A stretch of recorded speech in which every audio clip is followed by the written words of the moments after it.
The king is the UK head of state, but his powers are largely symbolic and ceremonial, and he remains politically neutral.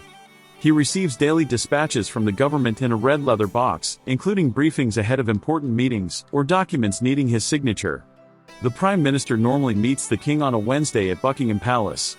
These meetings are completely private, and no official records are kept of what is said. The king also has a number of official parliamentary roles. Appointing a government, the leader of the party that wins a general election is usually called to Buckingham Palace, where they are invited to form a government. The king also formally dissolves the government before a general election. State opening and the king's speech. The king begins the parliamentary year with the state opening ceremony, where he sets out the government's plans in a speech delivered from the throne in the House of Lords. Royal assent. When a piece of legislation is passed through Parliament, it must be formally approved by the king in order to become law.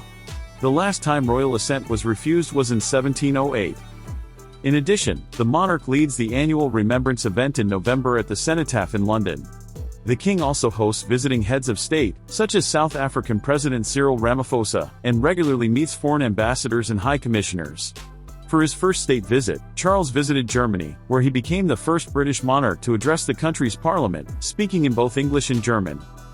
He is also expected to deploy his French language skills when he addresses the Senate during his 3-day state visit to France.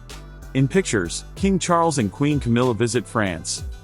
The king is also head of the Commonwealth, an association of 56 independent countries spanning 2.5 billion people, and head of state for 14 of these, known as the Commonwealth realms, as well as the Crown dependencies, the Channel Islands and the Isle of Man.